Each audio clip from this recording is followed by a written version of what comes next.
Hello दोस्तों, आज हम लोग पढ़ेंगे चैप्टर 2 अम्ल क्षार एवं लवण का आखिरी पार्ट। ये जो है पार्ट 3 है। इससे पहले हम लोगों ने पार्ट 1 और पार्ट 2 जो है कंप्लीट कर लिया है। तो अगर आप लोगों ने पार्ट 1 और पार्ट 2 को नहीं देखा है तो आप आई बटन पर जाकर पार्ट 1 और पार्ट 2 को ज़रूर देख ले, वरना इस चैप्टर को आप लोगों को समझने में मुश्किल आएगी। और अभी जो ये पार्ट 3 जो हो रहा है शुरू, ये सबसे ज़्यादा इम्पॉर्टेंट है। इस चैप्टर का सबसे ज़्यादा इम्पॉर्टेंट जो है यही वाला पार्ट है, इसलिए इसको अच्छे से देखें, थोड़ा सा भी स्किप ना करें। लेकिन उससे पहले अगर आप लोग चैनल पर नए हैं तो चैनल को सब्सक्राइब करके अपने दोस्तों के साथ शेयर जरूर करें, जो भी दोस्त आपके ALP और ग्रुप डी का तैयारी करते हैं।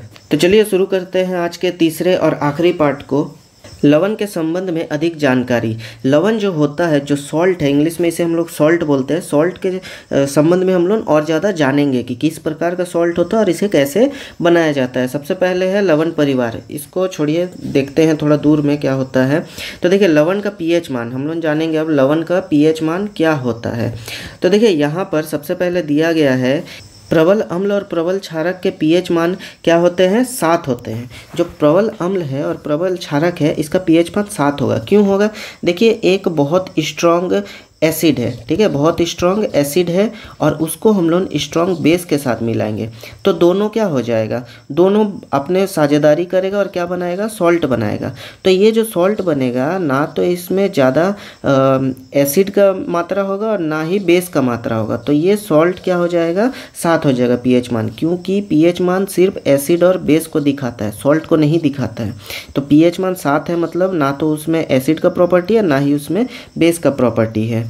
देखिए यहाँ भी वही लिखा है, यह उदासीन होता है, ठीक है। 7 का मतलब क्या होता है, उदासीन, हम लोग जानते हैं। उसके बाद क्या है, प्रबल अम्ल और दुर्बल क्षारक के pH मान क्या होता है, 7 से कम होते हैं। प्रबल अम्ल स्ट्रॉन्ग एसिड है, ठीक है, स्ट्रॉन्ग एसिड है, प्लस उसको वीक बेस के साथ मिलाते हैं, ठीक है, वीक बेस के साथ मिलाते हैं तो हमारा क्या हो जाएगा, ये जो सॉल्ट बनेगा ये थोड़ा क्या होगा, एसिडिक होगा, ठीक है, अम्लीय होगा। क्यों होगा, ध्यान दीजिए। मान लीजिए ये एक नमकीन पानी है, ठीक है, नमक वाला पानी है, सॉल्टी वाटर है, और ये जो है ये मान लीजिए चीनी का पानी है। तो ये सॉल्टी वाटर बहुत ज़्यादा सॉल्टी है, बहुत ज़्यादा नमकीन है, और ये हल्का सा मीठा है।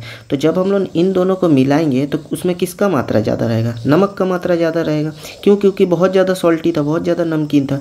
उसी प्रकार से यहाँ भी सेम वही काम करता है। ये एसिड है, बहुत ज़्यादा एसिड है, और ये क्या है, बहुत हल्का सा बेस है, मतलब उतना ज़्यादा स्ट्रांग नहीं है। तो जब हम लोग इन दोनों को मिलाएंगे तो इसमें जितना था इसके साथ तो मिल गया, लेकिन एसिड तो स्ट्रांग है, इसमें और भी एसिड का मात्रा बचा, इसलिए ये जो सॉल्ट बनता है एसिडिक बनता है, अम्लीय सॉल्ट बनता है। और अम्लीय होने से क्या होता है, 7 से कम होता है, यह अम्लीय होता है, ठीक है। देखिए यहाँ भी वही लिखा हुआ है।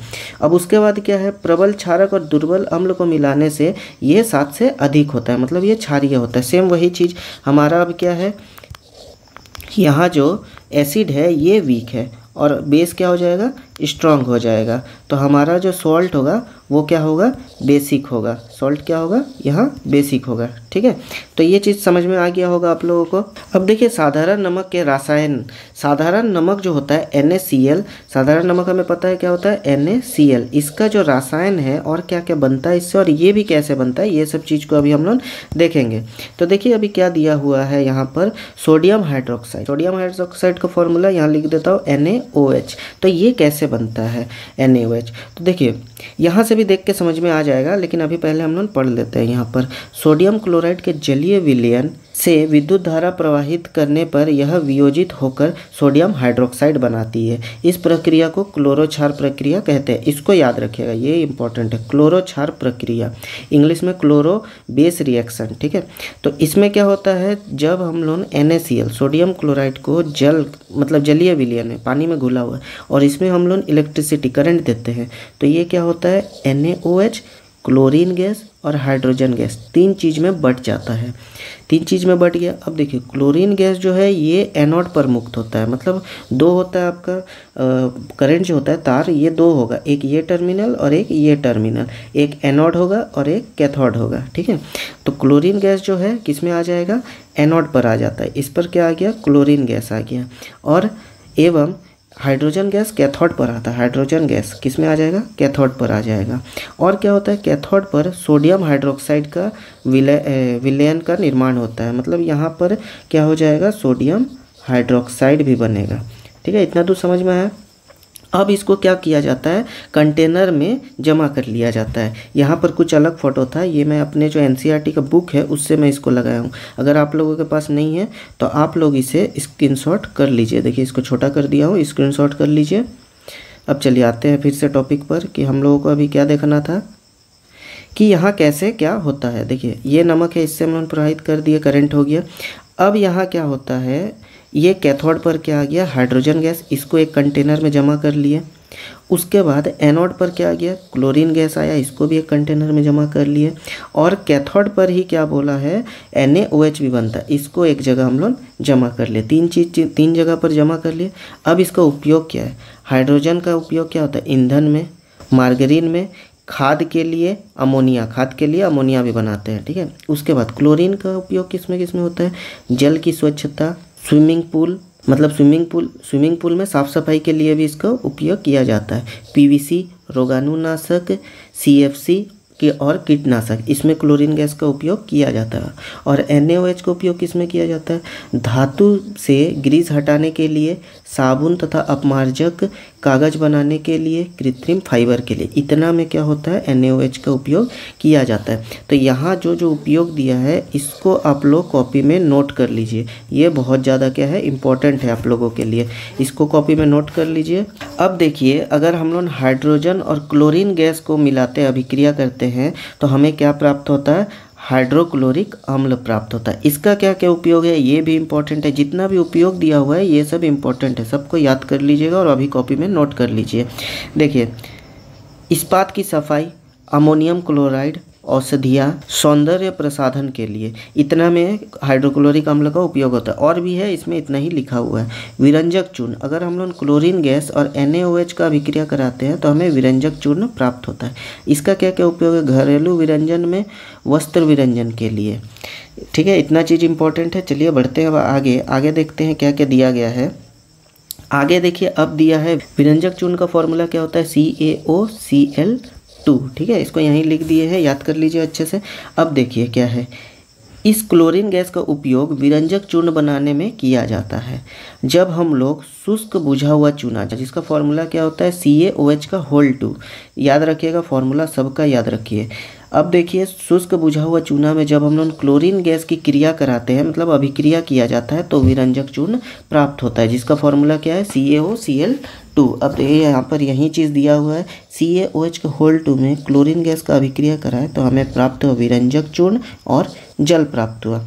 अब विरंजक चूर्ण के यहाँ पर उपयोग दिए गए हैं, क्या क्या उपयोग है, तो देखिए विरंजक चूर्ण का सबसे पहला उपयोग है वस्त्र उद्योग में सूती एवं लेनिन के विरंजन के लिए, कागज़ फैक्ट्री में लकड़ी के मज्जे एवं लॉन्ड्री में साफ कपड़ों के विरंजन के लिए।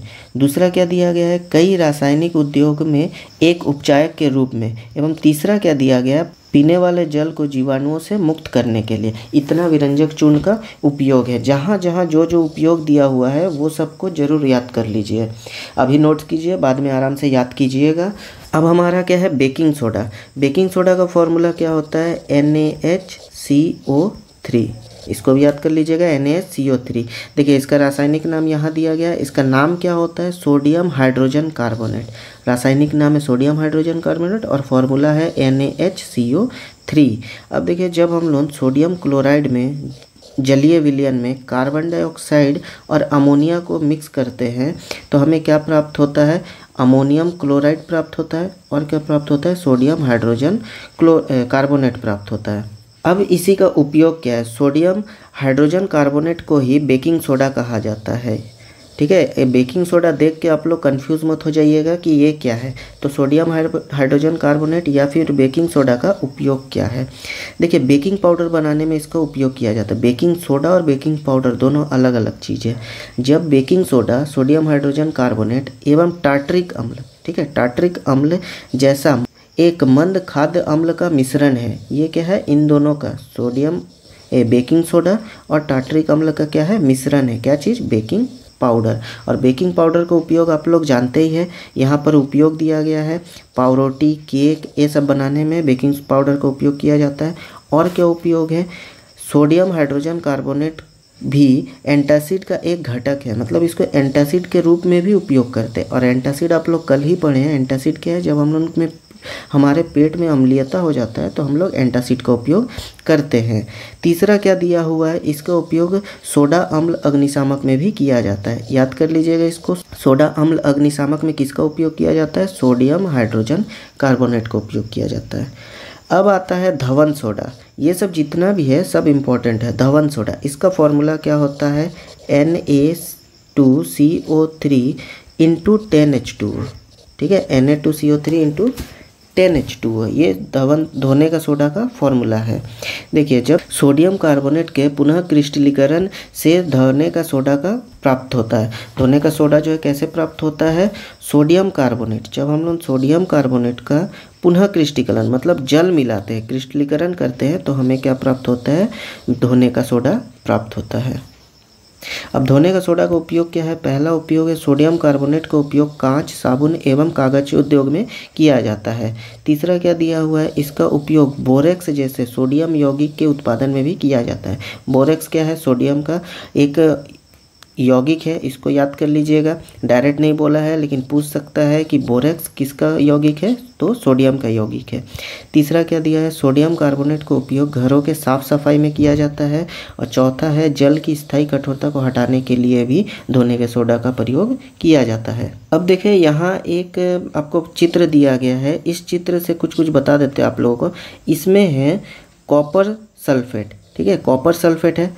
तो कॉपर सल्फेट का रंग याद रखिएगा, इसका कलर होता है नीला, ब्लू कलर होता है। ठीक है, यहाँ पर नीचे में लिखा गया है, यहाँ देखिए लिखा गया है, इसलिए ये भी थोड़ा इम्पोर्टेंट हो जाता है कि इसका कलर क्या है। जब इसमें हम लोग गर्म करते हैं इसको, तो इसमें जो पानी का छोटा छोटा बूंद है, ये क्रिस्टल है। क्रिस्टल में पानी रहता है। ठीक है, पानी का बूंद रहता है। तो जब वो बूंद निकल जाता है, ये देखिए जल की बूंद है, ये पानी सब है, निकल जाता है, तो इसका रंग हो जाता है क्या? सफ़ेद हो जाता है। तो क्वेश्चन आप लोगों को कुछ इस प्रकार से पूछा जा सकता है कि जब कॉपर सल्फेट के क्रिस्टल को गर्म किया जाता है तो उसका कलर क्या हो जाता है, या उसका कलर क्या होता है? ऑप्शन दे देगा नीला, सफ़ेद, पीला या कुछ भी और ऐसे दे सकता है। यहाँ पर वही चीज़ को लिखा गया है।